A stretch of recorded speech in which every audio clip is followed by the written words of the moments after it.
जय हिंद। जो ये क्वेश्चंस आपके सामने दिख रहे हैं, ये क्वेश्चंस मैंने प्रीवियस वीडियो में करवा दिया है पार्ट 1 में। ये पार्ट 2 है उस वीडियो का। इसमें हमने सिर्फ ऑब्जेक्टिव लिया है, उस वाले पार्ट में जो है सब्जेक्टिव लिया था। हमने दिखाया था कि कैसे जो है, कैसे बुक से जो है लाइन बाय लाइन उठा के क्वेश्चन जो है बीपीएससी में आ रहा है।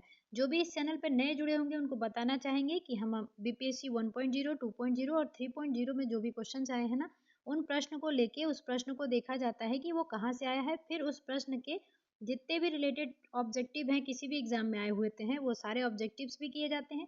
साथ में जहाँ से वो क्वेश्चन उठा के पूछा रहता है उसका हम क्या करते हैं, सब्जेक्टिव भी लेते चलते हैं, ताकि जिन्होंने नहीं पढ़ा होगा उनके लिए थोड़ा सा आसानी हो जाएगा। ठीक है, तो इस वाले पार्ट में हम क्या सब्जेक्टिव हमने पहले पार्ट में पढ़ा दिया है। आप जरूर पढ़ें, क्योंकि जलवायु का जो ये चैप्टर है उसका एक एक लाइन जो है आपके लिए इंपॉर्टेंट बनता है। और इसमें हम क्या करेंगे, सिर्फ ऑब्जेक्टिव करेंगे। ठीक है, तो चलिए हम स्टार्ट करते हैं ऑब्जेक्टिव को। उससे पहले आपको कहना चाहेंगे कि अगर आपको फ़ायदा होता है तो वीडियो को लाइक किया करें और चैनल जो है आप दूसरों तक भी पहुंचाएं, ताकि इस वीडियो का जो है फ़ायदा जो है दूसरों तक भी पहुंच सके। ठीक है, तो चलिए स्टार्ट करते हैं यहाँ के एमसीक्यू को। इस चैप्टर जो जलवायु चैप्टर था उसके बहुत सारे क्वेश्चन जो है ज्योग्राफी में इससे पूछे गए हैं। तो आप लोग ये ऑब्जेक्टिव जरूर कीजिए, किसी ना किसी एग्जाम में आया हुआ ही क्वेश्चन है ये। और साथ में और भी बताना चाहूंगी कि चैनल पे वायु विश्व की मरुस्थल तूफान ये सब जो है डले हैं वीडियो, उसका भी आप लोग एक बार जरूर पढ़ें, क्योंकि वो प्रीवियस ईयर टॉपिक है। एक तरह से प्रीवियस ईयर के क्वेश्चन के इंपॉर्टेंट है, उसे वैसे ही प्रीवियस ईयर टॉपिक जो है हमारे चैनल पे करवाई जा रही है। तो टॉपिक वाइज आपको सब्जेक्टिव और ऑब्जेक्टिव मिलता जा रहा है, तो आप वो भी जरूर करें, पीछे वीडियो डले हैं जो भी। ठीक है, तो चलिए पहला क्वेश्चन क्या है आपके सामने, मॉनसून शब्द की व्युत्पत्ति कहाँ से हुई है। तो हमने सब्जेक्टिव में देखा था कि अरबी जो व्यापारी थे वो जब आ रहे थे तो पवन का उत्क्रमण वगैरह देखे थे, तो उन्हीं से जो है क्या निकला था, ये मॉनसून शब्द उन्होंने नाम दिया था। तो ये कैसे, किससे भी उत्क्रम हुआ है, इसकी भी उत्पत्ति अरबी शब्द भाषा से जो है हुई है। ठीक है, यहाँ पे डिस्क्रिप्शन में भी दिया हुआ भी है, मॉनसून शब्द की उत्पत्ति अरबी भाषा के मौसम शब्द से हुई है, जिसका तात्पर्य है मौसम। ठीक है, मौसम यानी कि ऋतु से संबंधित है। दूसरा क्वेश्चन है, निम्न कथनों पर क्या करना है, विचार करना है। पहला क्या है, भारत मूलतः एक मानसूनी देश है, तो हम जानते ही अभी देखे थे सब्जेक्टिव में, मानसूनी प्रदेश में आता है। उच्च हिमालय उसे जलवायु संबंधी विशिष्टता प्रदान करता है। मध्य एशिया से आने वाली हवाओं को कौन रोकता है, हिमालय रोकता है। यानी कि दोनों जो है क्या हो गए, सही हो गए। तो इसके लिए हमारा जो ऑप्शन क्या हो जाएगा, ए नंबर जो है ऑप्शन सही होगा, क्योंकि यह स्पष्टीकरण भी करता है, क्योंकि हमारी जो हिमालय से आने वाली जलवायु है उसको क्या करता है, हिमालय बचाता है मध्य एशिया से आने वाली जो हवाएं हैं। ठीक है, तो आपको डिस्क्रिप्शन यहाँ पे पढ़ना होगा तो पढ़ देती हूँ मैं। भारत मूलतः मानसूनी देश है। यहाँ की जलवायु मानसून जलवायु की लगभग सभी विशेषताएं पाई जाती हैं।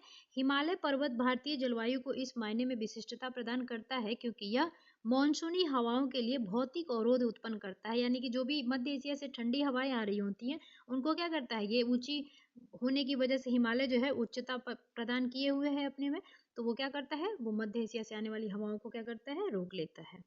ठीक है, अगला क्वेश्चन है, दिए गए प्रत्येक प्रश्न में अभिकथन या दावा दिया गया है, उसको देखना है कि क्या है कथन और क्या है कारण। ठीक है, भारत की जलवायु जो कथन है आपका, भारत की जलवायु उष्ण कटिबंधीय मानसून की तरह है। भारत उष्ण कटिबंधीय अक्षांशों के बीचों बीच अवस्थित नहीं है। हमें पता है कि हमारे भारत से कौन सी रेखा जाती है, कर्क रेखा जाती है, तो पहला सिर्फ इसमें सही हो जाएगा, दूसरा जो है गलत हो जाएगा। तो इसका आंसर क्या हो जाएगा, ए सही है किंतु आर गलत है। ठीक है, अगला क्वेश्चन है, भारत के किस राज्य में मानसून का आगमन सबसे पहले होता है। तो हमने देखा ही था जून में, कहाँ पे, 1 जून को जो है केरल में है पहली बार, जो सबसे पहले है भारत में मानसून की आगमन केरल से होती है, यानी मालाबार तट से होती है। और ये देख लीजिए, भारतीय कृषि का अधिकांश भाग अभी भी कहाँ है, वर्षा पे निर्भर है। मतलब हमारे जो कृषि जो पद्धति है वो वर्षा मानसून पे ही निर्भर रहती है। अगला प्रश्न है, भारत में ग्रीष्मकालीन मानसून के प्रवाह की सामान्य दिशा क्या है। तो ये है आपकी दक्षिण पूर्व से उत्तर पूर्व की तरफ। ठीक है, दक्षिण पश्चिम से क्या हो जाएगा, उत्तर पूर्व की जो है, यहाँ से दक्षिण से एंटर करता है, फिर ये उत्तर पूर्व की तरफ जो है फैलने लगता है। तो ये आंसर इसका क्या हो गया, डी।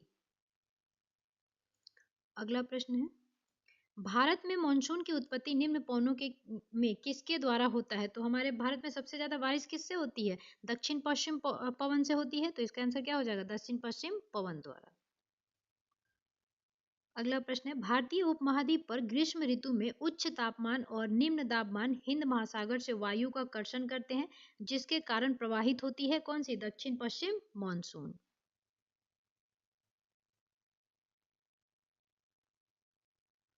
अगला प्रश्न है, निम्नलिखित में से कौन सा एक सबसे सूखा स्थान है। तो हमें पता है कि भारत में जो लेह है वहां पर लगभग 6 सेंटीमीटर ही वार्षिक जो है वर्षा होती है। तो सबसे सूखा स्थान कौन सा हो जाएगा, लेह।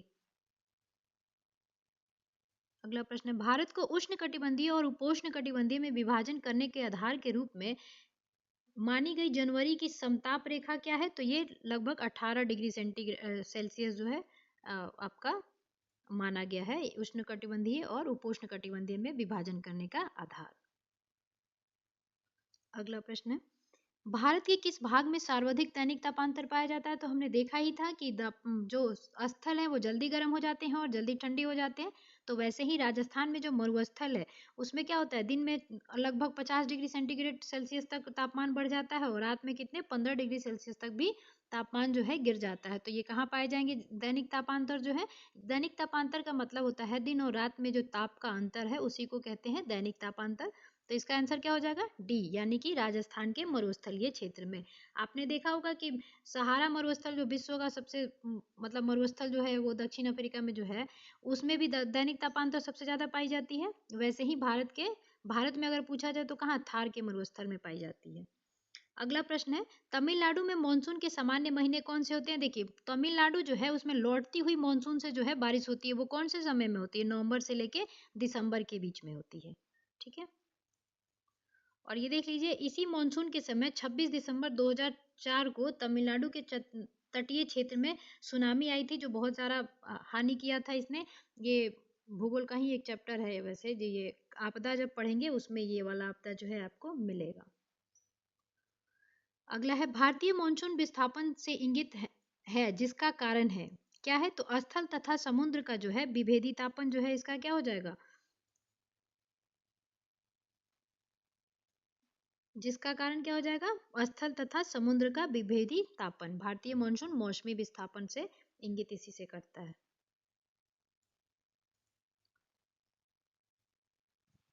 चलिए इसको पढ़ देती हूँ।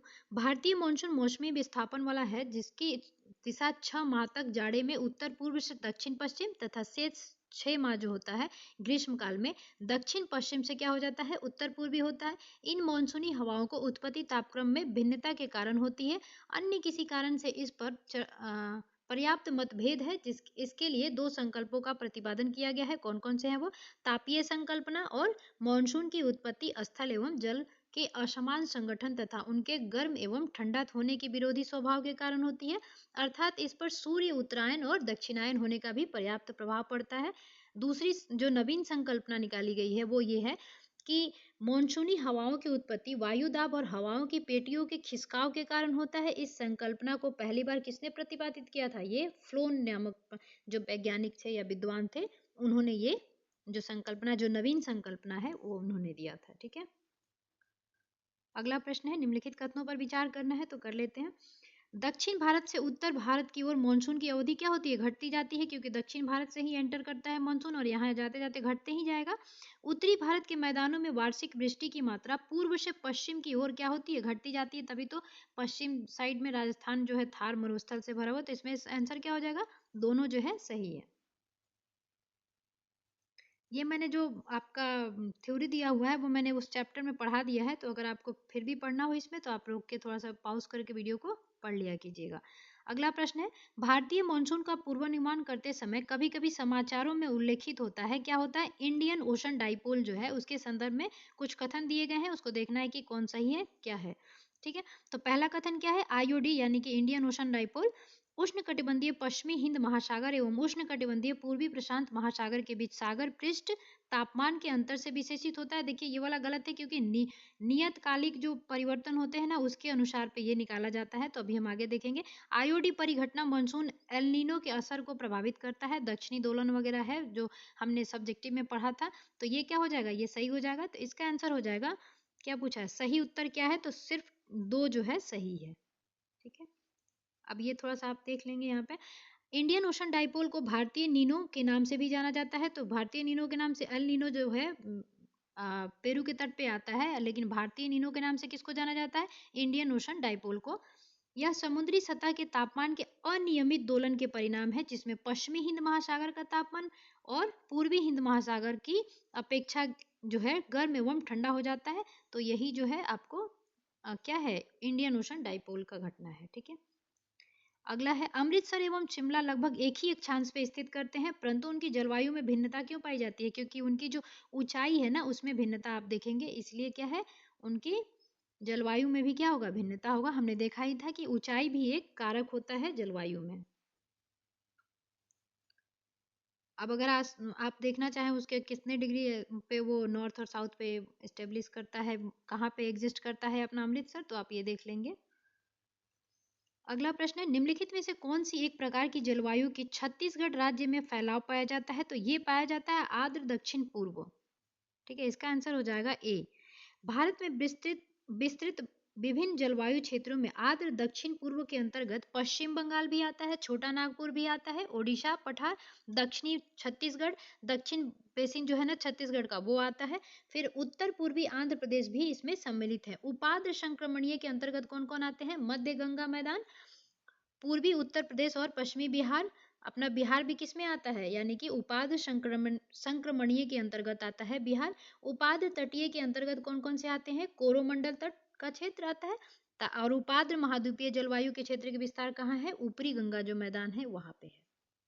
ठीक है, अगला प्रश्न है, निम्नलिखित क्षेत्रों में से कौन सा क्षेत्र मानसून की अरब सागर शाखा से अधिक प्रभावित नहीं होता है, बोल रहा है।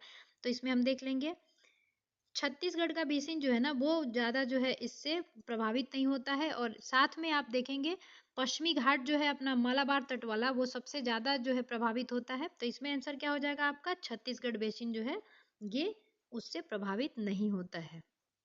छत्तीसगढ़ बेसिन मानसून की अरब सागर शाखा से अधिक प्रभावित नहीं होता है, क्योंकि अरब सागर से उठने वाला मानसून जो है पश्चिमी घाट से टकराने के बाद दो शाखाओं में विभक्त हो जाता है। हमने थ्योरी में देखा है ये चीज कैसे विभक्त होता है। यहाँ से जब अरब सागर से तो कुछ भाग यहाँ चला जाता है और कुछ भाग यहाँ के जो समुद्र तट है यहाँ पे मालाबार तट उससे टकरा टकरा के बारिश कराते हैं और फिर धीरे धीरे यहाँ से एंटर करते हैं। ठीक है, पहली शाखा अरावली पर्वत के समांतर चलते हुए उत्तर भारत तक चलती है। अरावली जो राजस्थान का जो छायावृष्टि प्रदेश कहते हैं अरावली का, इसीलिए कहते हैं क्योंकि हवाएं जो होती है ना, ये अरावली का जो है ऐसा कुछ डायग्राम है, तो वो क्या होती है समांतर जो है पवने बहने लगती हैं, तो वो टकराती नहीं है और वहां बारिश नहीं करवाती हैं। ठीक है, दूसरी शाखा जो है विंध्य पर्वत से टकराने के बाद गुजरात, मध्य प्रदेश तथा पश्चिमी छत्तीसगढ़ के क्षेत्रों में वर्षा करती है। अतः स्पष्ट है कि छत्तीसगढ़ बेसिन जो है अरब सागर मानसून से प्रभावित नहीं होता है। अगला है, निम्नलिखित स्थानों में से कहां पर आर्द्र जलवायु का अनुभव होता है? तो इसमें देखिए आर्द्र जलवायु जो है कोची और आपको तेजपुर में जो है अनुभव होता है। तो इसका आंसर क्या हो जाएगा?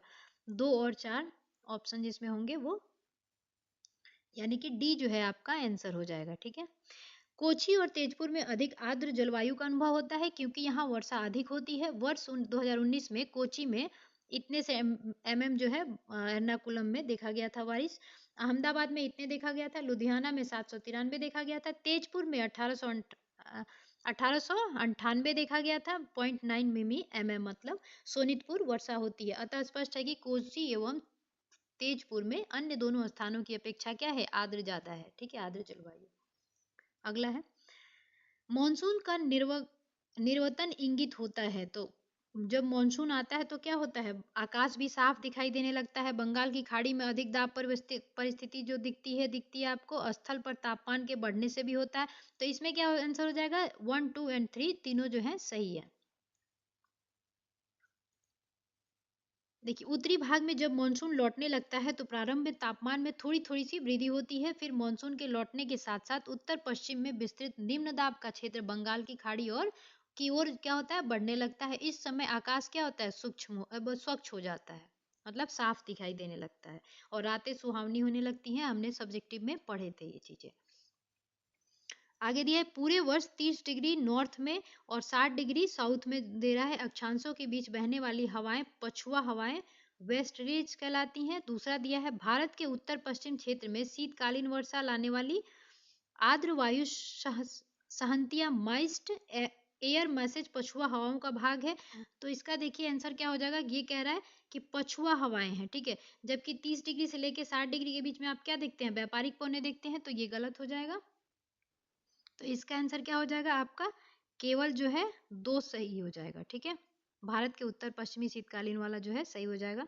इसमें आंसर दिया भी है, अब देख सकते हैं यहाँ पे कौन सा हो गया उसका आंसर, केवल 2, ये आंसर हो गया, ठीक है। देख लीजिए यहाँ पे, सामान्यतः 30 डिग्री से 60 डिग्री अक्षांशों के मध्य दोनों गोलार्धों में पछुआ पवनें चलती हैं। उपोष्ण वायुदाब कटिबंधीय से उपध्रुवीय निम्न वायुदाब कटिबंध की ओर चलने वाली पश्चिमी पवनों को पछुआ पवन कहते हैं।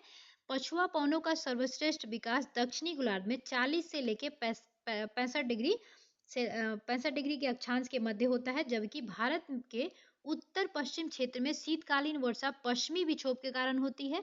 पश्चिमी विक्षोभ पछुआ हवाओं के ही भाग है, जो उपोष्ण पछुआ जेट स्ट्रीम के सहारे यहाँ प्रवाहित होते हैं एवं क्या करते हैं, वर्षा कराते हैं। तो इसका आंसर क्या हो गया, बी। एक बार क्वेश्चन आप ठीक से फिर से पढ़ लेंगे, ठीक है। चलिए अगला क्वेश्चन है, इंटर ट्रॉपिकल कन्वर्जेशन जोन जो है ITCZ एक निम्न वायुदाब पेटी स्थित है। ये कहाँ है, भूमध्य रेखा के आसपास की जो 5 डिग्री क्षेत्र होती है, भूमध्य रेखा के 5 डिग्री उत्तर और 5 डिग्री जो दक्षिण में जो अक्षांश है उसको क्या कहते हैं, डोल्ड्रम कहते हैं। और ये लगभग जो ITCZ है जो 10 डिग्री तक पाया जाता है, तो ये कहाँ पाया जाता है, भूमध्य रेखा यानी विषुवत रेखा पर पाया जाता है, ठीक है। अभी दिया ही है ये आगे, इंटर ट्रॉपिकल कन्वर्जेशन जोन या अंतः उष्ण कटिबंधीय अभिसरण क्षेत्र जो है आपका विषुवतीय यानी भूमध्य रेखीय अक्षांश में विस्तृत गर्त एवं निम्न दाब का क्षेत्र होता है। वहां पे निम्न दाब होते हैं, डोल्ड्रम जिसे कहते हैं। यहीं पर उत्तर पूर्वी एवं दक्षिण पूर्वी व्यापारिक पवनें आपस में मिलती हैं। यह अभिसरण क्षेत्र विषुवत वृत्त या भूमध्य रेखा के लगभग समांतर होता है, लेकिन सूर्य की आभासी गति के साथ साथ यह क्या होता है, उत्तर या दक्षिण की ओर जो है खिसकता रहता है। ये हमने सब्जेक्टिव में अच्छे से देखा ही था बुक में। राजस्थान में मई जून महीनों में उत्पन्न होने वाली धूल भरी आंधियों के लिए उत्तरदायी क्या हो जाएगा, तो ये देख लेते हैं ऑप्शन में क्या क्या है। कुछ स्थानों पर संवहनीय धाराओं की उत्पत्ति होती है, ठीक है। अरावली पर ये वाला जो है उसका टर्म नहीं होगा, तो इसका आंसर क्या हो जाएगा, अति तीव्रगामी पुर, तो इसका आंसर हो जाएगा सिर्फ एक जो है सही है, ठीक है। अभी देख लेते हैं, ये मई जून माह में पश्चिम की तरफ से गर्म हवाएं चलती हैं जिन्हें क्या कहते हैं, लू कहते हैं। इस लू के कारण यहाँ निम्न वायुदाब का क्षेत्र बन जाता है। इस निम्न वायुदाब की पूर्ति हेतु उच्च वायुदाब वाले क्षेत्र से तेजी से हवा उठकर आती है, जो अपने साथ धूल भरी आंधियां लाती हैं। अतः कुछ स्थानों पर संवहनीय धाराओं की उत्पत्ति होती है। राजस्थान में मई जून माह के में उत्पन्न होने वाली धूल भरी आंधियों के लिए ये क्या है, उत्तरदायी है। अरावली पर्वत श्रेणियां दक्षिण पश्चिम मानसून हवाओं के चलने की दिशा के अनुरूप होने के कारण मार्ग में बाधक नहीं बन पाती, और वहां पे देखते हैं आप रेगिस्तान का विकास होता है। अतः मानसून पवन सीधी निकल जाती हैं, इसीलिए वहां टकराती ही नहीं है, पैरेलल में ही क्या होती है, पौने पैरेलल उसके जो अरावली पर्वत है ना उसके पैरेलल ही चलने लगती है। और हमारे भारत में पता ही है कि सबसे ज्यादा बारिश कहाँ होती है, दक्षिण पश्चिम मानसून से होती है, और वही जो है अरावली पर्वत के समांतर चल रही है, इसलिए राजस्थान में जो है आप बारिश कम देखेंगे। और थार रेगिस्तान का निर्माण इसी वजह से हुआ है, ठीक है। इसमें दिया है कि भारतीय कैलेंडर के अनुसार आपको सजाना है कि सबसे पहले कौन आता है, यानी कि ये ऋतु जो है कौन से पहले आते हैं उसके बाद कौन से आता है। तो सबसे पहले कौन सा आता है इसमें, बसंत ऋतु आएगा, फिर ग्रीष्म ऋतु आएगा, फिर वर्षा ऋतु आएगी और फिर शरद ऋतु आएगी। तो पहले कौन हो गया, 3, फिर हो जाएगा आपको 2, फिर हो जाएगा आपको 4 और फिर हो जाएगा 1। तो देखते हैं किसमें ऑप्शन में है, ये वाला जो आंसर है आपका हो जाएगा बी, ठीक है। अब थोड़ा सा देखिए भारतीय कैलेंडर के अनुसार और एनसीईआरटी में भी ये दिया हुआ है, तो ये थोड़ा सा देख लेते हैं। बसंत ऋतु कब आता है, चैत से वैशाख में। और याद रखिएगा भारतीय कैलेंडर का जो मंथ स्टार्ट होता है वो क्वेश्चन बनता है तो वो कौन से मंथ से स्टार्ट होता है, चैत के मंथ, जो वैशाख मंथ है चैत उसी से स्टार्ट होता है। तो ये भी एक क्वेश्चन बनता है, ठीक है। बसंत ऋतु कब से होगा, चैत और वैशाख के बीच में होगा। ग्रीष्म ऋतु कब होगा, ज्येष्ठ एवं आषाढ़ में होगा। वर्षा ऋतु क्या होता है, सावन भादो होता है उसमें होता है। शरद ऋतु कब आती है, आश्विन और कार्तिक के समय आती है। ये जो है हिंदी कैलेंडर के अनुसार है, ठीक है, भारतीय कैलेंडर। हेमंत ऋतु कब आती है आपकी, मार्गशीर्ष पौष के समय। और शिशिर कब आता है आपका, माघ और फागुन में आता है। भारतीय जो कैलेंडर में जो ऋतुओं को बांटा गया है वो कितने प्रकार में बांटा गया है, 6 ऋतुओं में बांटा गया है। तो ये ऋतु है जो कब कब आते हैं ये बताया गया है, तो आप इसे याद रखेंगे, ठीक है।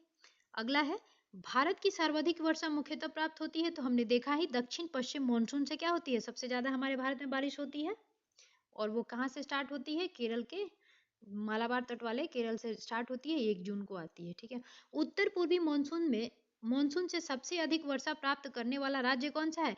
लौटती हुई मानसून जो होती है उससे तमिलनाडु जो है अक्टूबर नवंबर में जो है उसको मानसून प्राप्त होता है, और वो कहाँ से आता है, उत्तर पूर्वी से, उत्तर पूर्व से जो आती हैं पौने, उससे इसको बारिश प्राप्त होता है। थोड़ा सा वो बंगाल की खाड़ी से भी आर्द्रता प्राप्त करता है, ठीक है। भारत के सितंबर महीने में मानसून का प्रत्यावर्तन शुरू हो जाता है, यानी लौटना शुरू हो जाता है। ऐसा सूर्य के दक्षिणायन होने के कारण ITCZ यानी कि इंटर ट्रॉपिकल कन्वर्जेंस जोन जो होता है दक्षिण की ओर खिसकने के कारण होता है। इस क्रम में उत्तर पूर्व भारत से चलने वाली मानसून बंगाल की खाड़ी से आर्द्रता ग्रहण कर तमिलनाडु में विशेषता क्या करती है, चेन्नई और तमिलनाडु में क्या करती है, वही है चेन्नई और तमिलनाडु, तो उनमें वर्षा कराती है। उत्तर पूर्वी मानसून से तमिलनाडु की कुल वर्षा 50 से 60% प्राप्त होती है, तो कौन सा ज्यादा दे दिया, 50 से 60 यानी कि 50% से ऊपर दे रहा है, तो ये कौन सी हो गई, उत्तर पूर्वी मानसून से तमिलनाडु को सबसे अधिक वर्षा प्राप्त होता है। अगला प्रश्न है, नीचे स्थानों को जो युग्म दिए गए हैं उनमें ऐसा युग्म कौन सा है जिसके दोनों नगर लगभग एक ही अक्षांश पर अवस्थित है, फिर भी उनकी वार्षिक वर्षा की कुल मात्रा जो है, यानी वर्ष भर की वर्षा की कुल मात्रा में अंतर जो है सर्वाधिक सुस्पष्ट है। तो इसमें आपका हो जाएगा अजमेर एवं शिलोंग जो है एक ही अक्षांश पे स्थित है, ठीक है, दोनों लगभग, और फिर भी उनके वार्षिक वर्षा के अंतर जो है सुस्पष्ट देखे जा सकते हैं। जैसा कि आप देखेंगे अजमेर में क्या है, 811 mm होता है बारिश, और जो आपका शिलोंग है उसमें 3086 mm जो है वार्षिक वर्षा होती है। अगला प्रश्न है, एक मौसम विज्ञान केंद्र का औसत वार्षिक तापमान 26 डिग्री सेल्सियस है, इसकी औसत वार्षिक वर्षा 63 सेंटीमीटर है, और इसके तापमान का वार्षिक परिसर 9 डिग्री सेल्सियस है। संदर्भित केंद्र है, देखिए ये NCERT में डिट्टो दिया हुआ है लाइन बाय लाइन, तो ये किसका है, ये आपका चेन्नई यानी कि तमिलनाडु जो है उसका है, ठीक है। अगला प्रश्न है, नीचे दिए गए भारतीय नगरों में सामान्य वर्षा का सही अवरोह क्रम बताना है, कि मतलब वर्षा का जो है अवरोही क्रम बताना है, यानी क्या वो डिक्रीजिंग हुआ ये बतानी, तो ये कौन सा इसका आंसर हो जाएगा, कोची, कोलकाता, पटना और दिल्ली, ये वाला जो है ऑप्शन सी नंबर सही हो जाएगा। अवरोही क्रम किसने बताया है, ये इंडियन मेट्रोलॉजिकल डिपार्टमेंट के द्वारा बताया हुआ है ये, कि कोची के बाद कम होता जाएगा कोलकाता, फिर पटना, फिर दिल्ली में, और दिल्ली में देखिएगा बंगाल की खाड़ी से ज्यादा बारिश होती है। अगला है आम्र वर्षा जो है किससे संबंधित है, तो देखिए ये आम्र वर्षा जो है जब ये बौछार होती है तो आम जो है पक जाते हैं, तो ये किससे रिलेटेड है आम्र वर्षा, ये रिलेटेड है आपकी आम की फसल से, तो इसका आंसर क्या हो गया, डी। देख लीजिए यहाँ पे थोड़ा सा हम देख लेते हैं, आम्र वर्षा कर्नाटक एवं केरल में होने वाली मानसून पूर्व वर्षा फुहार है जो आम की फसल के लिए अत्यधिक लाभकारी होती है। यह वर्षा बंगाल की खाड़ी से उत्पन्न तूफानों के फलस्वरूप अप्रैल माह में होती है।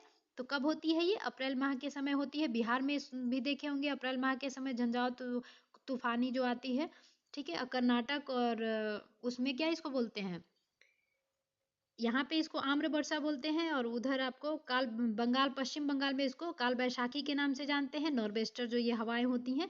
इस वर्षा से आम की जो बोरे होती हैं वो हवा जब चलती है चाहे वर्षा गिरता है ना तो वो टूटती नहीं है, और आम की फसल क्या होती है, अच्छी होती है, और वो पक भी जाती है, तो इसीलिए क्या हुई है, आम की फसल से जो है आम्र वर्षा रिलेटेड है, ठीक है। अगला प्रश्न है, भारत में कम वर्षा वाला स्थान कौन सा हो जाएगा, तो ये लेह हो जाएगा आपका, सबसे 6 सेंटीमीटर लगभग यहाँ पे जो वार्षिक वर्षा होती है, तो ये कौन सा हो गया, लेह। और सबसे ज्यादा वर्षा माशिन राम में होती है जो विश्व की भी सबसे अधिक वर्षा प्राप्त करने वाली जगह है। अगला प्रश्न है, भारत में सर्वाधिक वर्षा क्षेत्र में होती है, तो किस क्षेत्र में सर्वाधिक वर्षा होती है, तो पश्चिमी घाट में, आपको पता ही है, हिमालय में भी होता है, और तथा मेघालय जो माशिन राम है वहां पे विश्व की सबसे ज्यादा बारिश पाई जाती है, मतलब देखा जा रिकॉर्ड किया जाता है। ये देख लेते हैं, भारत में सर्वाधिक वर्षा प्राप्त करने वाले पश्चिमी घाट, पूर्वी हिमालय तथा मेघालय है। इन क्षेत्रों में 250 सेंटीमीटर से भी अधिक वर्षा होती है। मेघालय में तो 400 सेंटीमीटर से भी अधिक वर्षा होती है। दक्षिण पश्चिम मानसून से इन क्षेत्रों में सर्वाधिक वर्षा होती है। तो हमारे पूरे भारत में ही दक्षिण पश्चिम मानसून से सबसे ज्यादा क्या होती है, वर्षा होती है। अगला प्रश्न है, भारत में वर्षा का आधिक्य होते हुए भी यह देश प्यासी धरती समझा जाता है, इसका कारण क्या है? देखिए, मौसम पे डिपेंड करता है। हमारे जो कृषि है वो भी मौसमी कृषि की जाती है, तो इसीलिए हमारे यहाँ अधिक वर्षा होती है। लेकिन एक ही बार वर्षा हुआ और फिर कुछ ही दिन में क्या होता है, वो सारी पानियां जो चली जाती हैं और फिर सूखा का सामना करना पड़ता है। तो इसमें हम ऑप्शन देख लेते हैं क्या क्या है। वर्षा के पानी का तेजी से बह जाना, यही कारण सही है। वर्षा के पानी का शीघ्रता से भाप बनकर उड़ जाता है। फिर वर्षा का कुछ थोड़े ही महीनों में जोर हो जाना, और फिर क्या होगा, कुछ दिन तक होता ही नहीं बारिश है। तो ये क्या हो जाएंगे, उपयुक्त तो सभी जो कारण है वो हो जाएंगे, इसलिए प्यासी धरती समझा जाता है। भारत का औसत जो वार्षिक वर्षा है वो कितना है, 125 सेंटीमीटर है, और बिहार का 112 सेंटीमीटर है। ठीक है, 112 सेंटीमीटर। भारत में होने वाली वार्षिक वर्षा 75% से अधिक भाग दक्षिण पश्चिम मानसून से जून से लेकर सितंबर के मध्य प्राप्त होता है, अर्थात मात्र 4 महीने में ही अधिकांश वर्षा हो जाती है। साथ ही दक्षिण पश्चिम मानसून से होने वाली वर्षा का जल या तो तेजी से बह जाएगा या भाप बनकर उड़ जाएगा। इस प्रकार शेष जो है 8 महीने में भारत की वर्षा की कमी का सामना करना पड़ता है, और भारत की वार्षिक राष्ट्रीय वर्षा 1288.8 mm जो है, इन्हीं कारणों से कभी कभी यह समझा जाता है कि भारत में वर्षा का अधिक्य होते हुए भी धरती क्या है, प्यासी रह जाती है। अगला प्रश्न है, निम्नलिखित में से कौन सी जल प्रबंधन युक्ति भारत में लागत का अधिकतम लाभ देने वाली है? तो देखिए, आप वर्षा की जल का संचय करेंगे तो ये सबसे ज्यादा अधिक लाभ देगा, तो इसका आंसर क्या हो जाएगा, सी। जल प्रबंधन में बताया है वही चीजें आगे बताई गई हैं। अगला प्रश्न है, निम्न में से भारत के किन क्षेत्रों में औसत 200 मिलीमीटर वर्षा होती है? तो देखिए, इनमें देखा जाए केरल में तो 400, यहाँ पे भी बारिश होती है, केरल में भी, तमिलनाडु में भी, कर्नाटक में भी, लेकिन 200 के करीब जम्मू और कश्मीर में जो है जो मिलीमीटर जो वर्षा होती है। अगला प्रश्न है, झारखंड में वर्षा किस मानसून से होता है? तो ये भी याद रखना है, तो दक्षिण पश्चिम मानसून से ही है जो अपना झारखंड में वर्षा होता है। झारखंड में वर्षा दक्षिण पश्चिम मानसून से होती है। यह अधिकांश वर्षा जून से लेकर सितंबर माह के बीच में यहाँ पे वर्षा होती है। अगला है, जब पुष्कर की पहाड़ियों में भारी वर्षा होती है तो बाढ़ कहाँ आती है? तो बाढ़ जो है ना, बालातोरा एक नाम का जगह है जो अजमेर में शायद पड़ता है, वहीं पे जो है पुष्कर में की पहाड़ियों में अगर भारी वर्षा होगी तो यहाँ पे ये बालातोर को जो क्या है, बाढ़ का सामना करना पड़ता है। ठीक है, अगला प्रश्न है, भारतीय मौसम विज्ञान विभाग की परिभाषा के अनुसार वर्षा का दिन वह होता है जब किसी विशेष स्थान पर इस वर्ष वर्षा की मात्रा कितनी हो, 24 घंटा में कम से कम 2.5 mm से ऊपर हो जाए, तब उसको क्या कहेंगे, वर्षा कहेंगे। ठीक है, अगला है, नीचे दो वक्तव्य दिए गए हैं तो देख लेते हैं। पहले ए क्या है, गंगा के मैदान में यदि कोई पश्चिम और उत्तर पश्चिम को चले तो मानसून वर्षा घटती जाएगी, यानी कि पश्चिम से लेके उत्तर पश्चिम के चलेगा तो क्या होगा, घटती जाएगी। दूसरा है, गंगा के मैदान में कोई ज्यों ज्यों ऊपर को बढ़ता जाएगा आर्द्रताधारी मानसून पवन और ऊंची जाति मिलेगी। उपयुक्त दोनों वक्तव्यों में से संदर्भ से निम्नलिखित कौन सा सही बताना है। ठीक है, तो इसका आंसर क्या हो जाएगा, दोनों जो है सही हो जाएगा। ठीक है, अगला है, सूची 1 है और सूची 2 को मिलान करना है तो कर लेते हैं। इसका ऑप्शन नहीं दिया हुआ है। तो देखिए, कोलकाता की अपेक्षा चेन्नई में अधिक गर्मी क्यों होती है? क्योंकि अक्षांश की जो है डिफरेंस पाई जाती है, इसी की वजह से होता है। हिमालय में हिमपात क्यों होगा? क्योंकि उसकी तुंगता यानी कि ऊंचाई की वजह से वो पानी, वो हिम जो है वो पानी नहीं बन पाती हैं, वो हिम के रूप में ही क्या होती हैं, वर्षा होती हैं। पश्चिमी बंगाल से पंजाब की ओर आते आते वर्षा की मात्रा क्या होंगी, कम होती जाती है। क्यों? क्योंकि समुद्र से दूरी उसकी जो है, तो यानी कि सामने सामने ही है आपका। सतलज गंगा मैदान में शीतकाल में कुछ वर्षा होती है पश्चिमी दाब की वजह से। ठीक है, अगला प्रश्न है, भारत के उत्तरी मैदानों में शीत ऋतु में वर्षा होती है। तो ठंड के दिनों में, जो पहले भी ये बीपीएससी क्वेश्चन पूछा गया था वही वाला ये क्वेश्चन है। तो शीत ऋतु में कब किससे वर्षा होती है? पश्चिमी विक्षोभ से है वर्षा होती है। ठीक है, यहाँ पे दिया हुआ है, मैंने वो उसमें पढ़ा दिया है, इसलिए थोड़ा सा आप डिटेल आप देखते चलिएगा। अगला प्रश्न है, भारत में शरदकालीन वर्षा के क्षेत्र हैं। शरदकालीन यानी शीतकाल में कौन से जगह में होते हैं? तो ये तमिलनाडु और पंजाब जो है, इन क्षेत्रों में क्या होती है, बारिश होती है अक्टूबर नवंबर में लौटते हुए मानसून से। ठीक है, अगला प्रश्न है, तमिलनाडु में शरदकालीन वर्षा अधिकांशतः जिन कारणों से होती हैं वे कौन सी हैं, तो वो लौटते हुए मानसून से होती हैं। तो वो कहाँ से आती हैं, उत्तर और पूर्व से जो है वो हवाएं जो हैं आती हैं, उनसे होता है। तो उत्तर पूर्वी मानसून की वजह से कहाँ होती है, तमिलनाडु में शरदकालीन वर्षा होती है।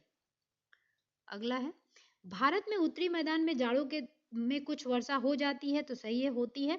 जाड़े में उत्तर पूर्वी मानसून सक्रिय होंगी, हाँ सक्रिय होती हैं।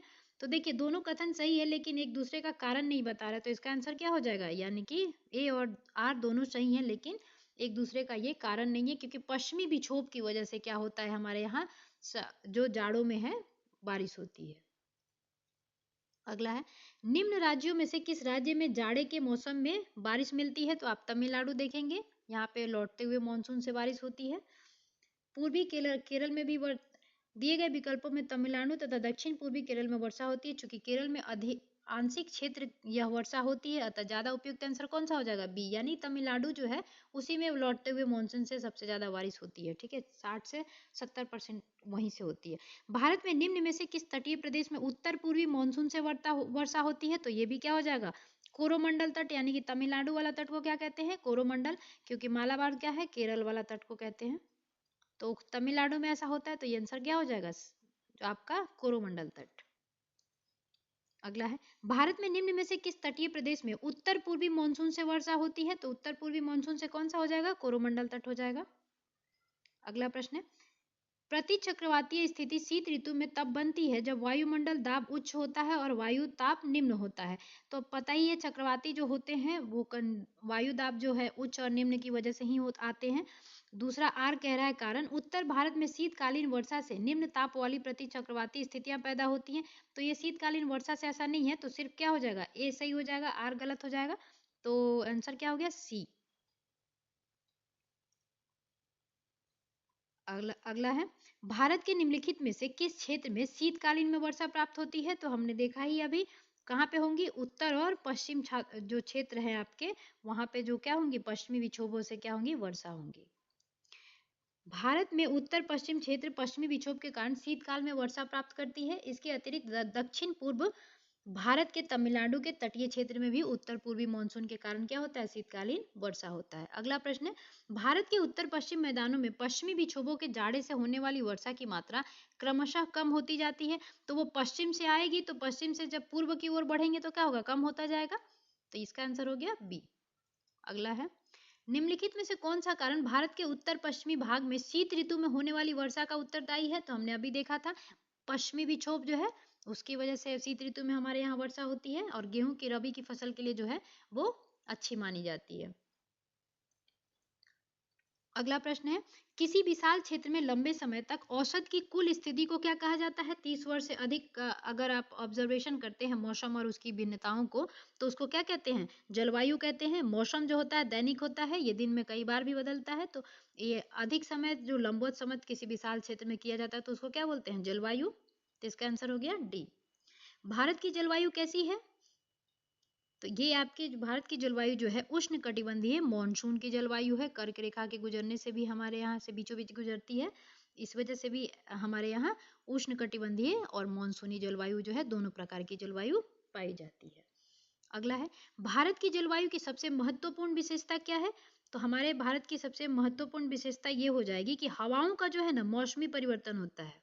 ठीक है, हमारा मानसून भी मौसम कहा जाता है कि मानसून पर निर्भर करता है। तो ये इसका आंसर क्या हो गया, डी। अगला प्रश्न है, भारत की जलवायु के संबंध में कौन सा कथन असत्य है, बताना है। ठीक,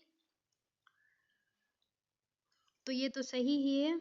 मानसून जलवायु का प्रभाव दक्षिण एशिया में ही प्रभावकारी पाया जाता है। देखिए दक्षिण एशिया में ही प्रभाव पाया जाता है, ये गलत हो जाएगा।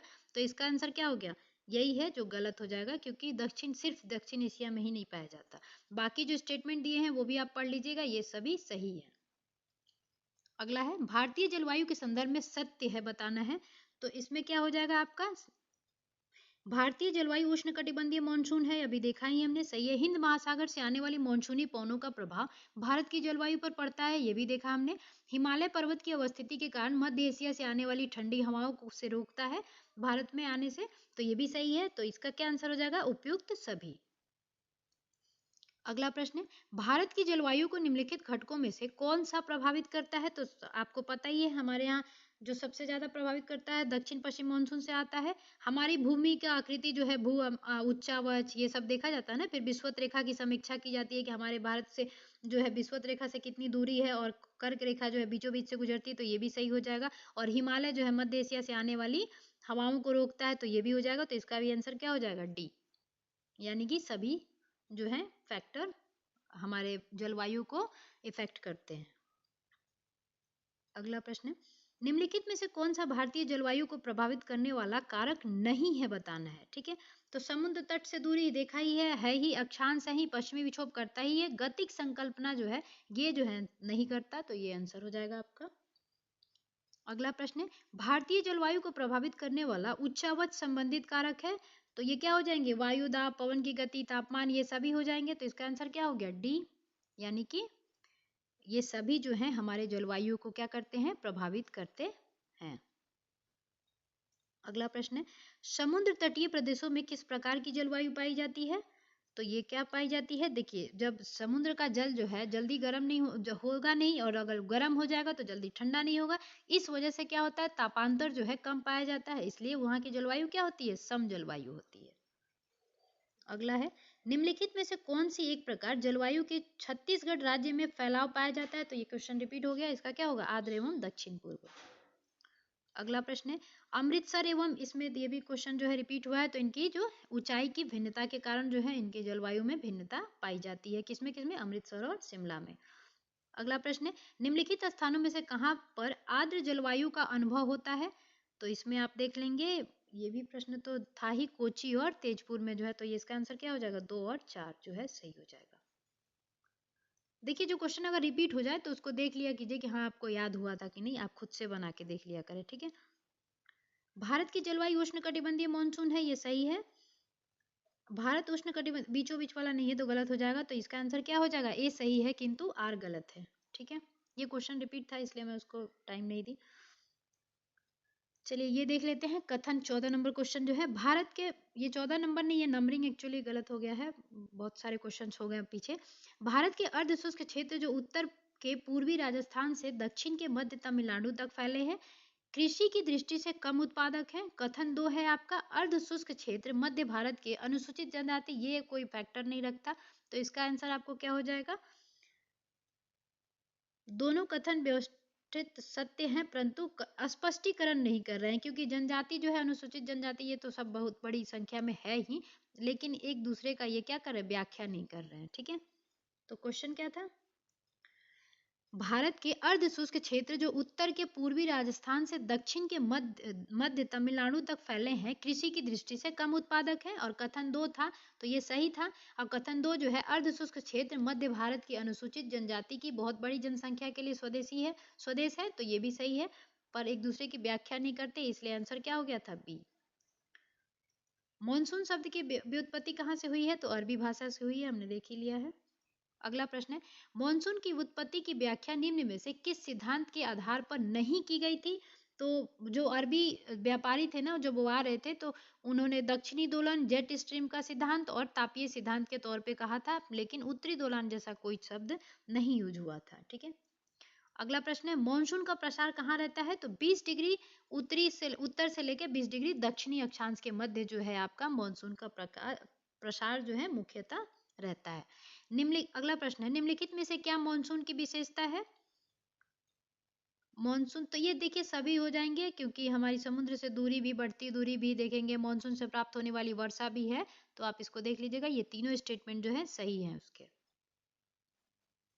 अगला प्रश्न है, भारतीय उपमहाद्वीप पर ग्रीष्म ऋतु में उच्च ताप और निम्न दाब हिंद महासागर से वायु का कर्षण करते हैं, जिसके कारण प्रवाहित होता है, तो क्या प्रवाहित होता है, इससे प्रवाहित होगा आपका दक्षिण पश्चिम मानसून, जो भारत में सबसे ज्यादा बारिश कराती है, और हमारा हिंद महासागर कहाँ है, यहाँ पे। अगला प्रश्न है, भारत में ग्रीष्मकालीन मानसून की प्रवाह सामान्य दिशा क्या होती है, जो मानसून हमारे में ग्रीष्मकालीन जो आता है तो वो उसकी जो आपकी दिशा है वो क्या होती है। देखिए जब भी हमारे यहाँ मानसून जो है आपका एंटर करता है तो वो क्या होता है, दक्षिण से ले एंटर करता है और उत्तर की ओर जाता है, और वही सेम जो है शीतकालीन समय में जो लौटता है तो वो क्या हो जाता है, उत्तर से क्या हो जाएगा, दक्षिण की ओर हो जाएगा। तो इसका आंसर क्या हो जाएगा, दक्षिण पश्चिम से क्या हो जाएगा, उत्तर पूर्व आंसर हो जाएगा। ठीक है, तो 20 का यानी कि ग्रीष्मकालीन मानसून के प्रवाह का सामान्य दिशा क्या हो जाएगा, दक्षिण पश्चिम से उत्तर पूर्व, यानी कि ऐसे जाएगा फिर ऐसे फिर ऐसे। ठीक है, अगला प्रश्न है, भारतीय मानसून को काफी अनिश्चित माना गया है। क्यों माना गया है, क्योंकि जो इसकी आगमन और वापस होने की जो तिथि है ना उसके अनुसार पे अनिश्चित होता है कि कब आगमन होगा और कब जो वापस होगा ये, और विभिन्न वर्षों में वर्षा की मात्रा जो है भिन्नता के कारण। ठीक है, तो भारतीय मानसून की काफी अनिश्चित माना गया है। क्यों, आगमन तिथि एवं वापस होने की प्रवृत्ति के अनिश्चित होने तथा विभिन्न वर्षों में वर्षा की मात्रा में भिन्नता होने के कारण। अगला प्रश्न है, निम्नलिखित में से किस क्षेत्र में ग्रीष्म मानसून के कारण दौरान अधिकतम वर्षा होती है। तो ये हो जाएगा आपका उत्तर पूर्वी पहाड़ी क्षेत्र में जो है आपका ग्रीष्म मानसून के दौरान अधिकतम वर्षा होती है। अगला प्रश्न है, भारत के किस क्षेत्र में ग्रीष्मकालीन मानसून सर्वप्रथम आता है। तो हमने ये देख ही लिया है, कहाँ आएगा, पश्चिमी घाट यानी कि मालाबार तट पे 1 जून को केरल में आता है। अगला प्रश्न है, निम्न में से किस में प्रत्यावर्ती मानसून का राज्य अधिक प्रभावित होता है। तो ये हमने लौटते हुए मानसून से कहाँ बारिश होती है, अक्टूबर नवंबर के बीच में तमिलनाडु में। अगला प्रश्न है, चेन्नई को दक्षिण पश्चिम मानसून से अन्य स्थानों की अपेक्षा कम वर्षा मिलती है, क्योंकि ये जो है समांतर वर्ष की वायु, जो कोरोमंडल तट है वो समांतर में इसकी जो वायु होती है वो चली जाती है, वो रुकती नहीं है। तो ये भी एक रीजन है। चेन्नई बहुत गर्म है और नमी संघनित नहीं कर होने देता, ये भी एक सही है। और ये अपतट पौने होती हैं, ये भी सही है। तो इसका आंसर क्या हो जाएगा, उपरोक्त सभी। अगला है, भारतीय कृषि मानसून को भारतीय कृषि को मानसून का जुआ क्यों कहा गया है? क्योंकि हमारी भारतीय कृषि जो है मानसून अगर आएगी तो अच्छे से होगी, अगर नहीं आएगी तो नहीं होगी। तो इसलिए क्या कहा जाता है, ये मानसून का जुआ हो गया भारतीय कृषि। ये क्यों कहा जाता है, क्योंकि अनिश्चित एवं अनियमित मानसून के कारण, यानी कि आया तो ठीक है, नहीं आया तो वो भी ठीक है, मतलब ऐसे में हो जाता है। तो उसका आंसर क्या हो गया, डी। अगला प्रश्न है, उपोष्ण उच्च दाब कटिबंधीय से भूमध्य रेखा की ओर बहने वाली पवनों को क्या कहते हैं। तो भूमध्य रेखा की ओर जो भी पवनें आती हैं उसको क्या कहते हैं, व्यापारिक पवनें कहते हैं। तो इसका आंसर हो जाएगा डी। अगला प्रश्न है, मॉनसून स्वयं को कहां से वापस लाता है। निवर्तित मॉनसून स्वयं को कहां से वापस लाता है। तो इसका आंसर हो जाएगा आपको उत्तर पश्चिम भारत में बंगाल से केरल की ओर, डी हो जाएगा इसका आंसर। ठीक है, अगला प्रश्न है, भारत के मानसून की अवधि औसतन कितने समय के लिए विस्तारित होती है। तो ये एनसीईआरटी में ही दिया था, अभी देखा ही हमने। 100 से लेके 120 के दिन जो होता है ये औसतन विस्तारित दिन होते हैं, 100 से लेके 120 दिनों में। अगला है, शीतकाल में पश्चिमी बाधा यानी कि पश्चिमी विक्षोभ से भारत के किस भाग में वर्षा होती है। तो ये हमने देखा ही अभी कितनी बार मिल चुका, उत्तरी भारत में जो है इससे वर्षा होती है। इधर से मेडिटेरियन सी से जो पवनें आती हैं यहाँ पे उत्तरी भारत में प्रभाव कराती हैं, जो रबी फसल के लिए क्या है, फायदेमंद होती है। तो बहुत बार देख चुके हैं। मॉनसून प्रस्फोट को से क्या तात्पर्य है। तो इसका ये तात्पर्य था, अकस्मात तड़ित झंझा के साथ मूसलाधार बारिश को क्या कहते हैं, मॉनसून प्रस्फोट। अगला प्रश्न है, भारतीय मॉनसून मौसमी विस्थापन से जिसका कारण इंगित करता है। तो वो क्या हो जाएगा, ये आंसर हो जाएगा आपको स्थल तथा समुद्र का विभेदित तापन की वजह से। अगला प्रश्न है, भारत के किस राज्य में मॉनसून का आगमन सबसे पहले होता है। तो ये बहुत बार देख चुके, केरल में होता है 1 जून को। अगला प्रश्न है, निम्नलिखित में से कौन सा क्षेत्र मॉनसून की अरब शाखा से अधिक प्रभावित नहीं होता है, कह रहा है। तो छत्तीसगढ़ का जो दक्षिण वाला बेसिन है ना वो जो है अरब सागर से प्रभावित ज्यादा नहीं होता है। अगला है, inter tropical convergence zone ITCZ एक निम्न वायुदाब की पेटी स्थित है, कहाँ स्थित है, ये भूमध्य रेखा के आसपास जो 5 डिग्री या 10 डिग्री तक देखते हैं वही वाला क्षेत्र हो जाएगा। तो ये क्या हो जाएगा, भूमध्य रेखा पर, यानी कि इसका आंसर क्या हो गया, टी। अगला प्रश्न है, भारत सरकार ने किस वर्ष मॉनसून के पूर्वानुमान एवं सटीकता का राष्ट्रीय मॉनसून मिशन प्रारंभ किया था। तो ये किया था 2012 में, क्या किया था स्टार्ट, राष्ट्रीय मॉनसून मिशन इन्होंने स्टार्ट किया था, जो पहले ही पता कर लेंगे कि कब मॉनसून कब आ रहा है। ठीक है, अगला प्रश्न है, ग्रीष्म ऋतु में तीव्र गर्मी एवं निम्न दाब के कारण विषुवत रेखा पार कर आने वाला मानसून क्या होता है? तो ये हमारा जो सबसे बारिश ज्यादा करवाता है दक्षिण पश्चिम मानसून। अगला प्रश्न है, भारत में सर्वाधिक वर्षा किस मानसून से होती है? तो ये हम लोग बहुत बार देख चुके हैं, दक्षिण पश्चिम मानसून से होती है। और इसका विस्तार मैक्सिमम कहाँ पाया जाता है? 20 डिग्री से दक्षिण और उत्तर। अगला प्रश्न वही है, निम्नलिखित पर विचार करना है। मानसून का प्रसार 20 डिग्री उत्तर 20 डिग्री दक्षिण अक्षांशों के बीच होता है, मैक्सिमम सही है। मानसून के प्रभाव से पूरा भारतीय उपमहाद्वीप 2 से 5 महीनों तक आई पवनों के प्रभाव में आ जाता है, तो ये भी सही है आपका। तो इसका आंसर क्या हो जाएगा? 1 और 2 दोनों सही है। अगला प्रश्न है, निम्नलिखित कथनों पर क्या करना है? विचार करना है। दक्षिण भारत से उत्तरी भारत की ओर मानसून की अवधि घटती जाएगी, तो दक्षिण से एंटर करता है, उत्तर की तरफ जाते जाते क्या होता है? घटते जाता है।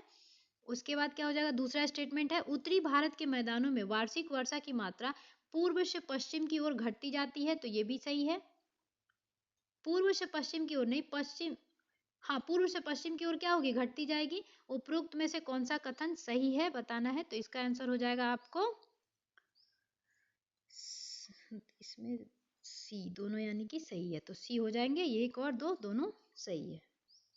अगला प्रश्न है, भारत में मानसून प्रकार की जलवायु के लिए निम्नलिखित में से कौन से मुख्य घटक जो है उत्तरदायी है? तो इसका तो आंसर ही हो जाएगा मेरे ख्याल से सभी, क्योंकि हिमालय पर्वत, उष्मीय विन्यास अवस्थिति, ये सब जो है क्या है? तो ये सभी ऑप्शन डी जो है इसका आंसर हो जाएगा। अगला है, यदि भारत के उत्तर पश्चिमी भाग पर मध्य शीत में क्षीण उच्च दाब विकसित हो जाए तो मौसम की दशाओं पर क्या प्रभाव पड़ेगा? ठीक है, तो पहले तो आपको ये स्टेटमेंट ध्यान में रखना पड़ेगा कि यदि भारत के उत्तर पश्चिमी भाग पर मध्य शीत में क्षीण उच्च दाब विकसित हो जाए तो मौसम की दशाओं पर क्या प्रभाव पड़ेगा। अब स्टेटमेंट देखते हैं। इस उच्च दाब के क्षेत्र से बाहर की तरफ उच्च और शुष्क हवाएं बहेंगी, तो ये होगा। उत्तरी मैदान क्या हो जाएगा? ठंडा हो जाएगा, ये भी सही है। दिन के समय में झुलसने वाली हवा, इसका क्या कनेक्शन होगा? लू वाली जो है उसके कनेक्शन नहीं होगी।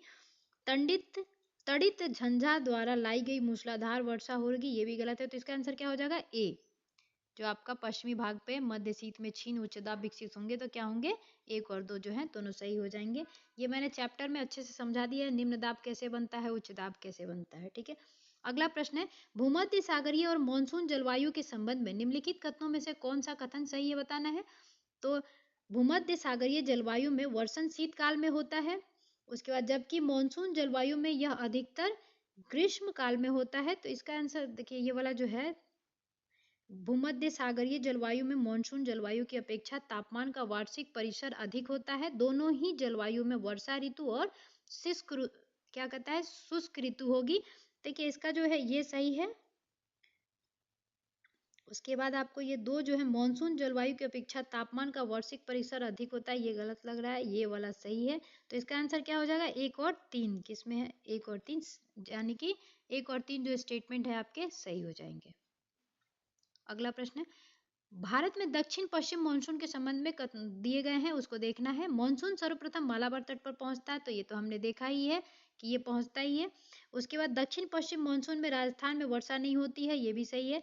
जब अस्थायी पतन कटिबंध दक्षिण की ओर स्थानांतरित होना शुरू होता है तो दक्षिण पश्चिम मानसून जो है निवर्तित हो जाता है, तो ये भी सही है। तो इसका आंसर क्या हो जाएगा? डी, यानी कि सभी जो तीनों स्टेटमेंट जो है सही है।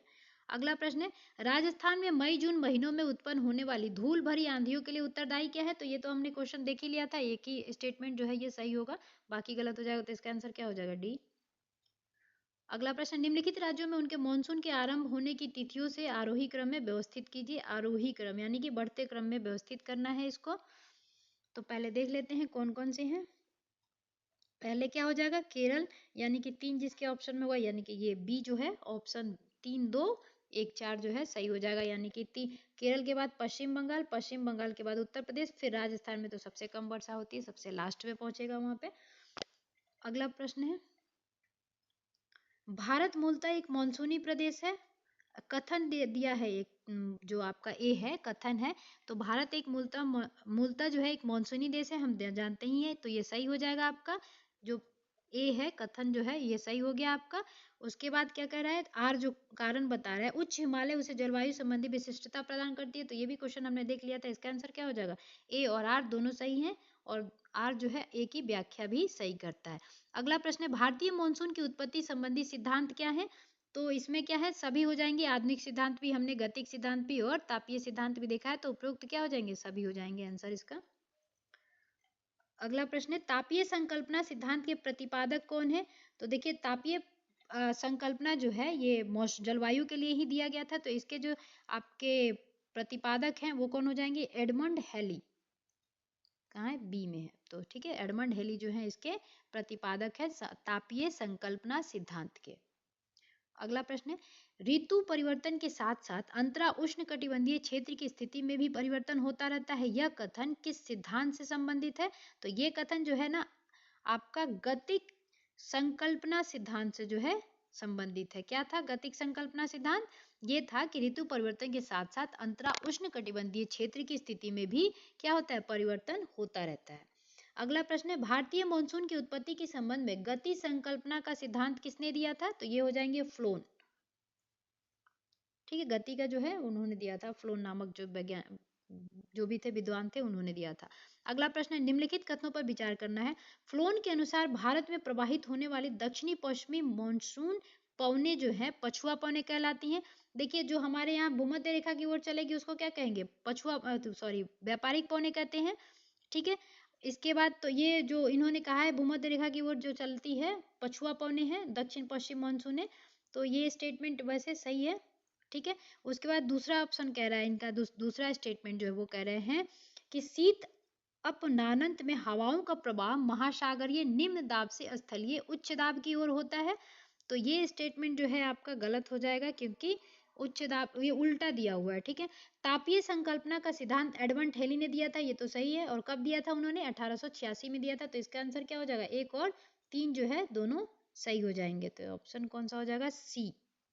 मतलब ये जो है आपका एक और तीन जो है सही हो जाएंगे स्टेटमेंट। अगला प्रश्न है जेट स्ट्रीम क्षोभ मंडल के लगभग कितने किलोमीटर की ऊंचाई पर पाया जाता है? तो ये 12 किलोमीटर लगभग के ऊंचाई पर पाया जाता है। ये एनसीईआरटी में सेम टू सेम दिया हुआ है, मैंने पढ़ा भी दिया है पीछे में। अगला प्रश्न है भारतीय मानसून ऋतु के दौरान भारतीय क्षेत्र, अच्छा इसमें बताना है कि उसके दौरान क्या होता है आपका। तो देखिए जब भारतीय मानसून ऋतु के दौरान जो है भारतीय क्षेत्र में पूर्वी जेट अकेले विद्यमान होते हैं। ये वाला जो है ना एनसीईआरटी में एकदम से स्पष्ट से दिया हुआ है, मैंने उसमें पढ़ा दिया है कि पूर्वी जेट कब एक्टिव होता है और पश्चिमी जेट जो होता है कब एक्टिव होता है हिमालय के तरफ। ठीक है, अगला है गर्म गर्म शुष्क मौसम के दौरान भारतीय उपमहाद्वीप पर निम्नलिखित में से किस क्षेत्र में निम्नतम दाब रहता है? तो इसका आंसर हो जाएगा आपको निम्नतम जो है दाब रहता है आपका पश्चिमोत्तर भारत जो है ना वहां पे जो है इसका निम्नतम दाब रहता है। तो इसका ऑप्शन इधर उधर हो गया, तो ये आंसर हो जाएगा आपको पश्चिमोत्तर भारत, यानी कि ए दिया हुआ है, ये यहाँ भी दिया है, तो ये वही जो है पश्चिमोत्तर भारत, आप आंसर लगा लीजिएगा। ठीक है, अगला है भारत के निम्नलिखित में से किस स्थान में शीतकालीन के दौरान उच्चतम वायुमंडलीय दाब अनुभव किया जाता है? तो ये तो हमने देख ही लिया है, चेन्नई यानी तमिलनाडु। अगला है काल बैसाखी किसका प्रकार है? तो हमने देखा ही था जो पश्चिम बंगाल है उसमें काल बैसाखी के रूप में जाना जाता है इसको। ये क्या है, चक्रवाती तूफान होते हैं। अगला प्रश्न है असम, पश्चिम बंगाल तथा ओडिशा राज्यों में मानसून पूर्व आने वाली तड़ित झंडावत निम्न में से किस नाम से जानी जाती है? तो उसको नॉर्वेस्टर के नाम से जाना जाता है। अगला है भारत में किस भाग में सर्वाधिक दैनिक तापांतर पाया जाता है? तो ये तो हमने देख ही लिया था, राजस्थान के मरुस्थल में जो है 50 डिग्री दिन में होगा, तो रात में क्या हो जाता है 15 डिग्री सेल्सियस तक भी तापमान चला जाता है। अगला है बंगाल की खाड़ी में बने चक्रवातों की सामान्य दशा क्या होती है? तो ये उत्तर से पश्चिम की इसकी जो सामान्य दशा होती है क्या होती है, उत्तर से पश्चिम होती है। बंगाल की खाड़ी में बने चक्रवातों की सामान्य दशा उत्तर से पश्चिम होती है दिशा। ठीक है, अगला प्रश्न है भारत में प्रति चक्रवातीय दशाएं देखी जा सकती है, कहाँ देखा जाएगा? दिसंबर से मध्य फरवरी तक देखा जाएगा, ये एनसीईआरटी में लाइन दिया हुआ है, उसी से ये क्वेश्चन बना है। अगला प्रश्न है तटवर्ती आंध्र प्रदेश तथा ओडिशा को निम्नलिखित में से किस कारण से प्रायः प्राकृतिक विपत्तियों का सामना करना पड़ता है? तो हमने अभी देखा ही था, ये किसकी वजह से देखते हैं, ये तो चक्रवात की वजह से इनको क्या होता है, प्रायः प्राकृतिक विपदाओं का सामना करना पड़ता है। अगला प्रश्न है मई माह में उष्ण कटिबंधीय चक्रवात का क्या कारण है? तो ये हो जाएगा आपको जो मई माह है उसमें जो उष्णकटिबंधीय चक्रवात जो आते हैं वो किसकी वजह से आते हैं? स्थानीय तापांतर होता है, निम्न दाब और उच्च दाब के परिवर्तन की वजह से ही तो आते हैं ना चक्रवात, तो वही क्या हो जाएंगे? स्थानीय तापांतर। अगला है निम्नलिखित को सुमेलित करना है। तो जो ये सिद्धांत दिए थे उन लोगों ने वो दिया हुआ है, तो अभी हमने देखा ही था। तापीय सिद्धांत किसने दिया था? ब्रेकर तथा स्टाम्प ने दिया था। और विश्वतीय पछुआ अभी देखा सिद्धांत उन्होंने किसने दिया था? फ्लोन ने दिया था।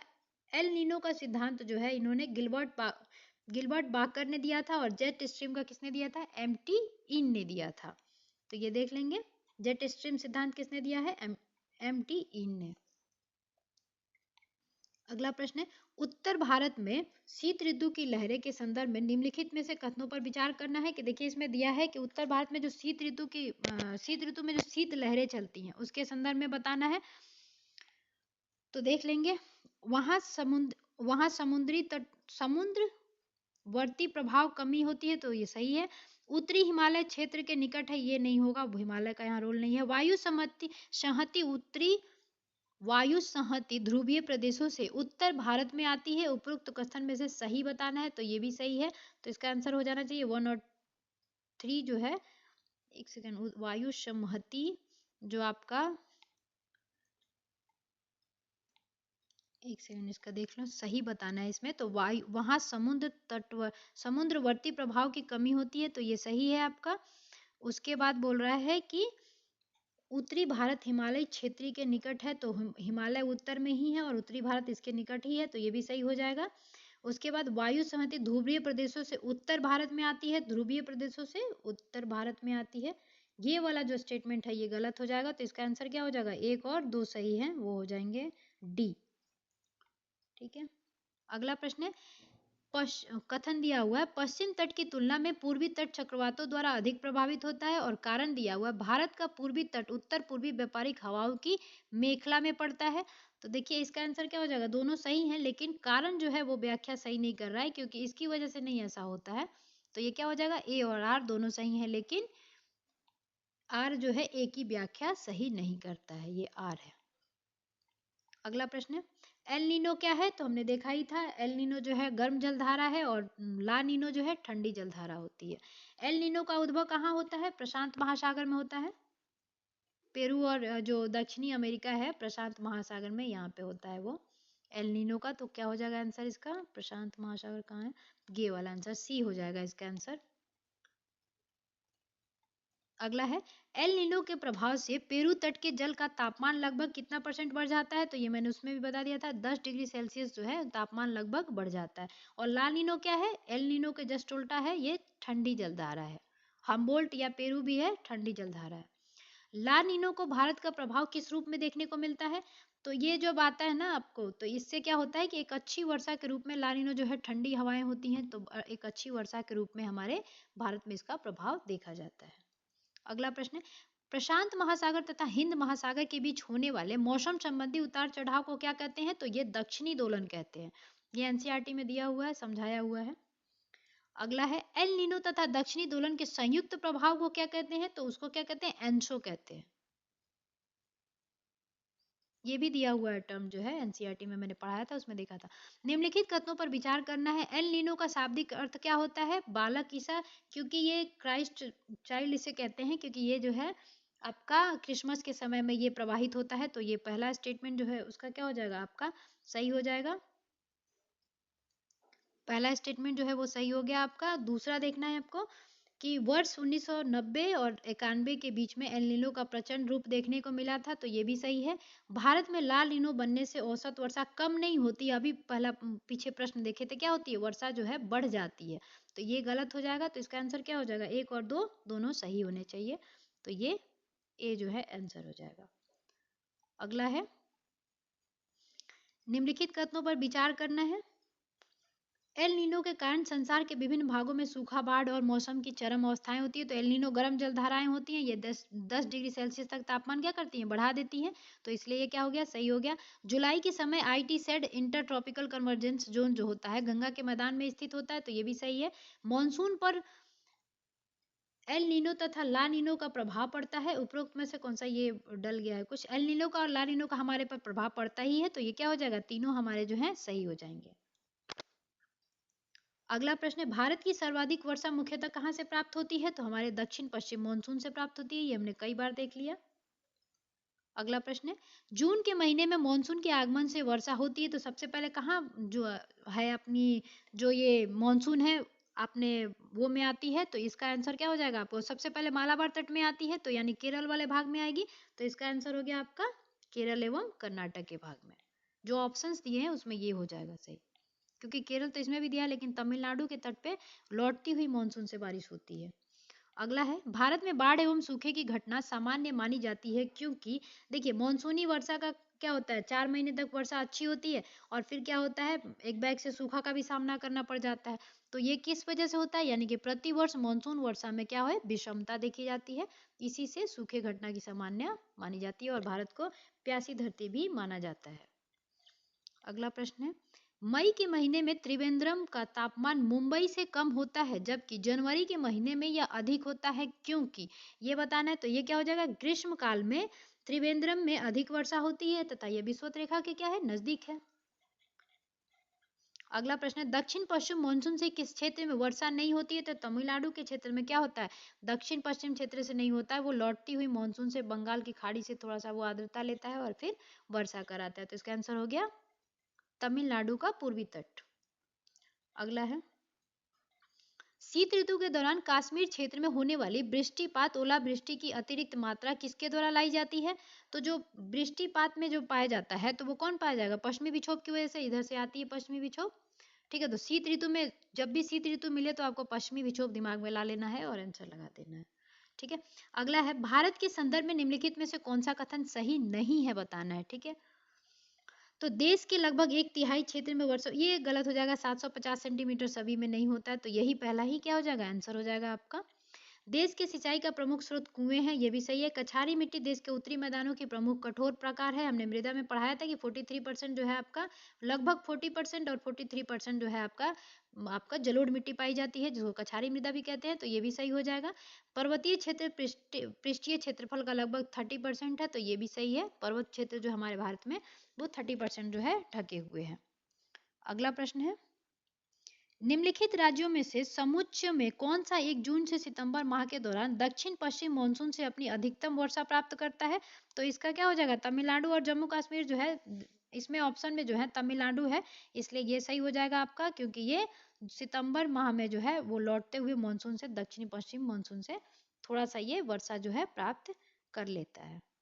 अगला है, जब पुष्कर की पहाड़ियों में भारी वर्षा होती है, तो ये देखा ही हमने, बालातोरा जो है पहले क्वेश्चन ही करवा चुकी हूँ, तो बाढ़ का सामना करना पड़ता है इसको।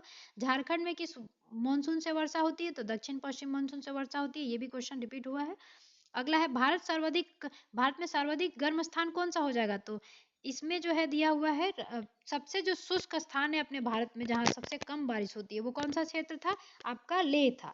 लेकिन इसमें क्या पूछ रहा है, गर्म स्थान पूछ रहा है, तो ये राजस्थान का बाड़मेर जो है भारत में सर्वाधिक गर्म स्थान होता है। अगला है, दक्षिण पूर्वी व्यापारिक हवाएं बारिश के मौसम में भारतीय उपमहाद्वीप से किसके कारण आकर्षित होती हैं? तो ये हमने देखा ही, तो कितनी बार अगर ये क्वेश्चन जो है मिल चुका, उत्तर पश्चिम भारत कम वायुदाब के होने की वजह से, उत्तर पश्चिम भारत में कम वायुदाब की होने से। ये एनसीईआरटी में मैंने अच्छे से समझा दिया है। अगला प्रश्न है, उत्तर पूर्वी मानसून से किस प्रदेश में वर्षा होती है?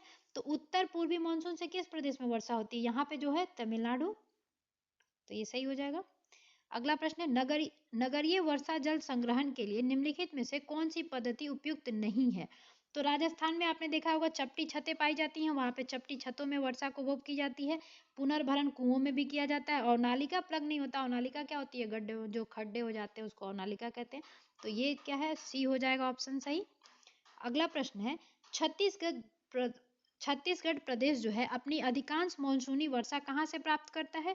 तो हमने बहुत बार ये क्वेश्चन देख लिया, इसका क्या हो जाएगा, अरबी सागर शाखा से जो है ज्यादातर पकड़ता है, लेकिन दक्षिण पश्चिम जो दक्षिण छत्तीसगढ़ का बेसिन है ना, वो अरब सागर से उतना वर्षा प्राप्त नहीं कर पाता है।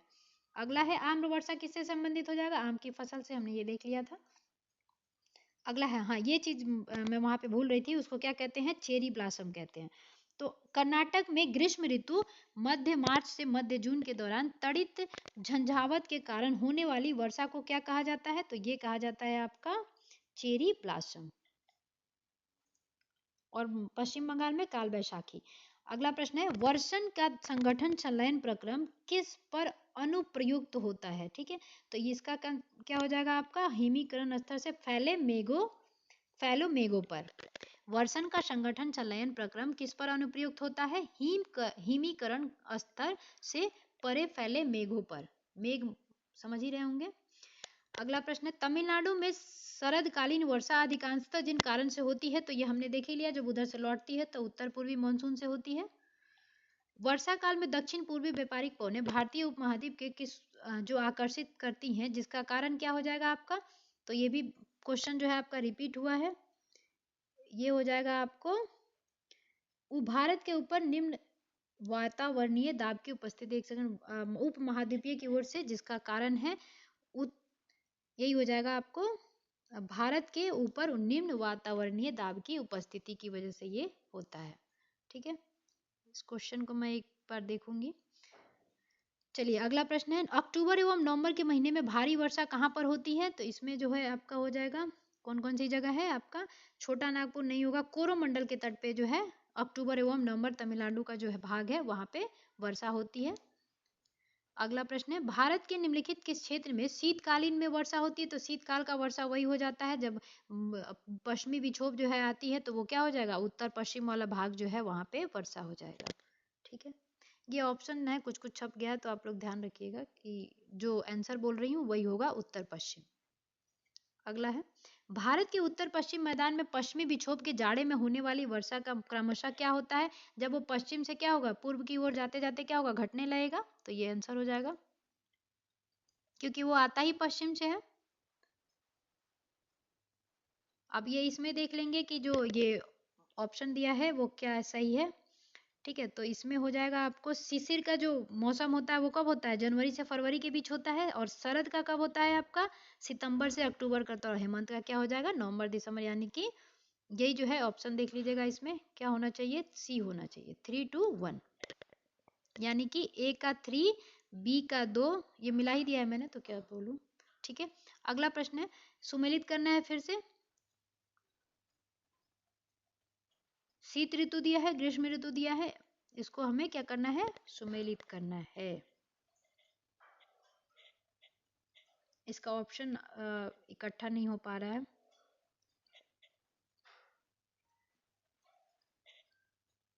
चलिए ऐसे ही मिला लेते हैं। ए का क्या हो जाएगा, दिसंबर से फरवरी तक हो जाएगा। बी का क्या हो जाएगा, ग्रीष्म ऋतु कब हो जाएगी, मार्च से मई तक में हमारे यहाँ गर्मी होती है। ठीक है, उसके बाद क्या हो जाएगा आपका, दक्षिण पश्चिम मानसून कब आता है आपका, अक्टूबर से नवंबर के बीच में, और ये हो जाएगा आपको, सॉरी, दक्षिण पश्चिम मानसून क्या हो जाएगा, जून से सितंबर तक, और लौटता हुआ मानसून कब होता है, अक्टूबर से नवंबर तक, यानी कि ए का क्या हो जाएगा, ए का जो है 3 हो जाएगा, और बी का क्या हो जाएगा, ग्रीष्म ऋतु सबको पता है मार्च से मई तक के बीच में होता है, तो ये 4 हो जाएगा, और सी का जो है दक्षिण पश्चिम मानसून कब होता है, जून को एंटर करता है 1 जून से, तो इसका 1 हो जाएगा, और डी का क्या हो जाएगा, 2 हो जाएगा। लौटती हुई मानसून जो तमिलनाडु में बारिश करवाती है वो अक्टूबर नवंबर में कराती है, तो वो ऑप्शन हो जाएगा सही। ठीक है, अगला प्रश्न है, स्टेटमेंट दिया है उसको देखना है कि सही है कि नहीं, गलत है, सही है या गलत है, तो बताना क्या है, सही। तो देखते हैं, पूरे वर्ष में 30 डिग्री नॉर्थ और 60 डिग्री साउथ अक्षांशों के बीच होने वाली हवाएं, पछुआ हवाएं वेस्टर्लीज कहलाती हैं, तो ये सही है। उसके बाद, भारत के उत्तर पश्चिमी क्षेत्र में शीतकालीन वर्षा में लाने वाली वायु संहति माइट, ये भी क्वेश्चन जो है रिपीट हुआ है, तो इसका आंसर क्या हो जाएगा, दोनों जो है ये आपका सही हो जाएगा, पीछे ये क्वेश्चन था ही। अगला प्रश्न है, भारत में वर्षा का अधिक के होते हुए भी यह देश प्यासी का, तो ये भी हमने देखा था कि उपरोक्त जो है कथन जो है सही हो जाएंगे, कि शीघ्रता से आएगा और फिर वो चला जाएगा, तो ये उपयुक्त सभी हो जाएंगे आंसर। ठीक है, सभी।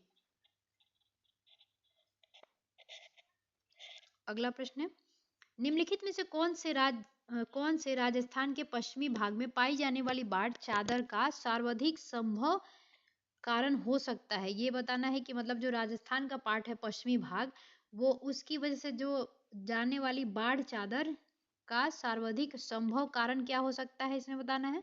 तो ये क्या हो जाएंगे, आकस्मिक उच्च तीव्रता वाली वर्षा, ये भी हो सकता है। ढीली बलुआ मृदा के साथ विरल वनस्पति का फूट, विरल वर्षा नहीं होगा क्योंकि हाँ वैसे वहाँ भी जो है बहुत कम मात्रा में वर्षा पाई जाती है, लेकिन इसका आंसर क्या हो जाएगा, 2 और 3 जो है संभावित जो इसके कारण हो सकते हैं, तो इसका आंसर हो जाएगा सी।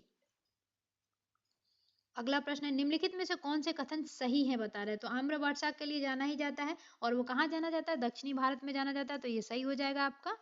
पहला स्टेटमेंट जो है सही हो गया। फूलों का बौछार, जो देखिए ये वाला जीके भी है, एक याद रखिएगा कि फूलों वाली बौछार जो है कर्नाटक में आता है, तो उसको कहा जाता है चेरी ब्लॉसम, जो है फूलों का बौछार। तो कर्नाटक में जो ये काल बैसाखी जिसे पश्चिम बंगाल में जानते हैं नॉर्वेस्टर, उसको हम यहाँ पे क्या जानते हैं, कर्नाटक में इसको चेरी ब्लॉसम या फूलों की बौछार, फूलों वाली बौछार के नाम से जानते हैं। तमिलनाडु अरब सागर के छाया वृष्टि में आता है, ये बहुत बार देख चुके, तो इसका आंसर क्या हो जाएगा, तीनों जो है सही है। अगला देखते हैं, कथन दिया हुआ है, फिर वो दिया कारण दिया हुआ है। भारत मानसून पूर्व ग्रीष्मकाल में सामान्य वर्षा होती है, तो ये सही है। ऐसी वर्षा रुदोष में, ये गलत हो जाएगा, सामान्य वर्षा कैसे रुदोष में हो सकती है, तो इसका आंसर क्या हो जाएगा, ए सही है किंतु आर गलत है। अगला प्रश्न है, कथन दिया है, फिर कथन 1 है और कथन 2 है, देखना है उसको। हिमाचल प्रदेश की कुल्लू घाटी में शीतकालीन में बहुत अधिक हिमपात होता है, तो ये सही है। शीतकाल में कुल्लू घाटी में पश्चिमी विक्षोभ की आर्द्रताधारी पवन आती है, तो ये भी सही है। तो इसका आंसर क्या हो जाएगा, ए और दो दोनों सही है, और इसका स्पष्टीकरण भी करता है क्योंकि शीतकाल में कुल्लू घाटी के पश्चिमी विक्षोभ की आर्द्रताधारी पवन जो है बहती है। अगला प्रश्न है, फिर से वो स्टेटमेंट दिया है और देखना है कौन सही है। बेंगलोर की तुलना में बेंगलुरु में अधिक वर्षा होती है, तो ये तो सही है।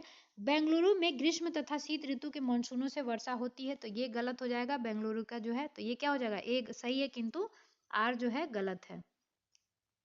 सॉरी, इसमें क्या है, बेंगलोर की तुलना में बेंगलोर में वर्षा अधिक होती है। बेंगलोर यहाँ, तो ये इसका जो आंसर हो जाना चाहिए, ये सही हो जाना चाहिए और ये गलत हो जाना चाहिए, तो क्या हो जाएगा, डी। यहाँ आर लिख लीजिएगा। अगला प्रश्न है, भारत के भूभाग कितने प्रतिशत वर्ष पर 75 सेंटीमीटर से कम वर्षा होती है। ठीक है, मैक्सिमम जो वर्षा होती है 75 सेंटीमीटर से कितने प्रतिशत भाग पर जो है भारत के कम होती है, तो इसका जो है आपका 35% भाग जो है ना, यहाँ पे जो है आपको 75 सेंटीमीटर से जो है कम वर्षा पाई जाती है। ठीक है,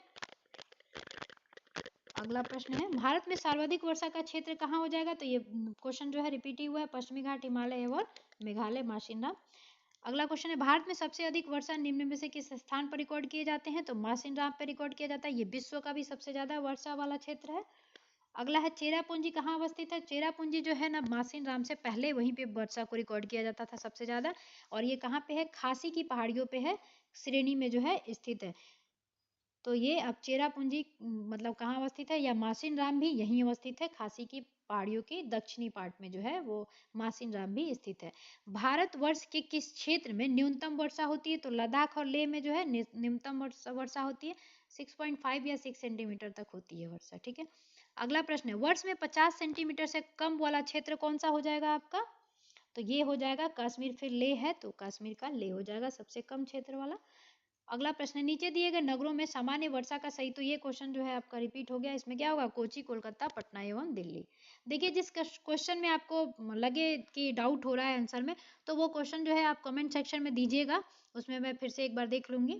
ठीक है, अगला प्रश्न है, वृष्टि छाया प्रभाव किससे संबंधित है, तो पर्वतीय वर्षा से, यानी कि पर्वत जो होता है एक साइड में यहाँ पे आती है पौने, या टकरा के यहीं पे वर्षा करा देती हैं, और ये वाले पार्ट जो है पृष्ठीय छाया प्रदेश कहलाने लगता है, तो ये किससे संबंधित है, पर्वतीय वर्षा से संबंधित है।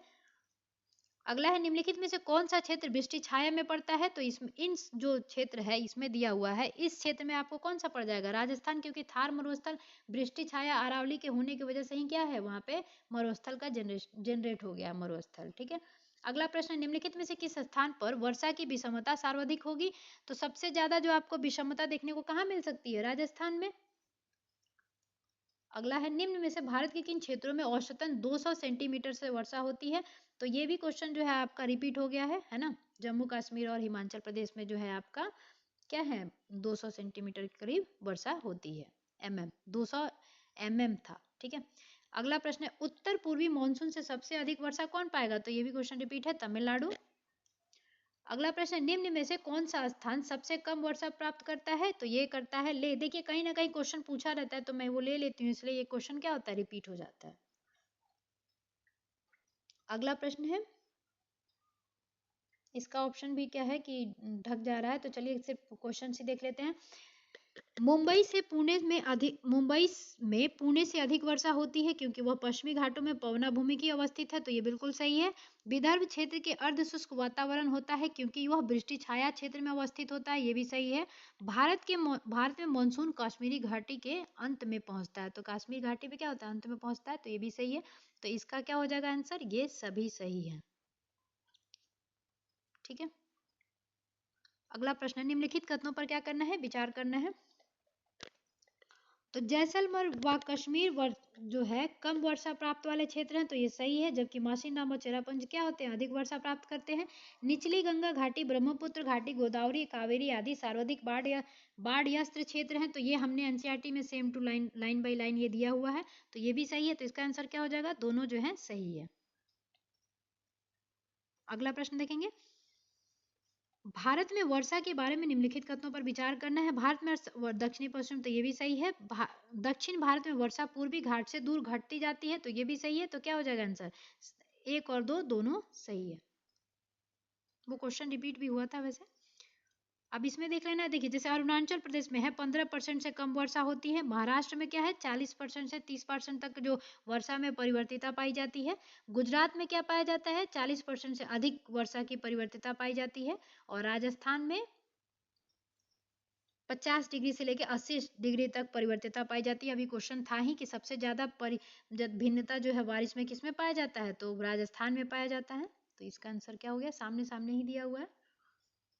अगला है, कोपेन के अनुसार WWHW जो है कि जलवायु भारत में कहाँ पाई जाती है, तो ये ना राजस्थान के जो है WW और HW के अनुसार पाई जाती है, तो इसका आंसर क्या हो जाएगा, पश्चिमी राजस्थान।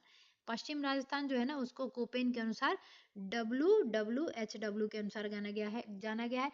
और कोपेन के अनुसार अगर बिहार में देखा जाए तो CW जो है दक्षिणी उत्तरी बिहार को वो क्या बोलते हैं, CWG, और दक्षिणी बिहार को बोलते हैं AW प्रकार की जलवायु। ठीक है, ये बिहार के बारे में है कोपेन के अनुसार।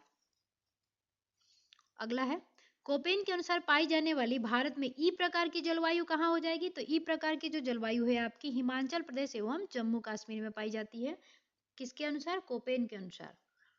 अगला प्रश्न है, दक्षिण भारत के संबंध में निम्नलिखित में से कौन सा कथन सही नहीं है बताना है। ठीक है, तो सही नहीं है कौन हो जाएगा, इसमें स्टेटमेंट पढ़ लीजिएगा, सभी जो है सही है। तापमान का दैनिक प्रवास कम होता है, वार्षिक तापमान प्रवास कम होता है, पूरे वर्ष के दौरान तापमान उच्च रहता है, ये वाला जो है अति विषम जलवायु अवस्थाएं पाई जाती है, ये जो है आपका गलत हो जाएगा, तो वही आंसर हो जाएगा।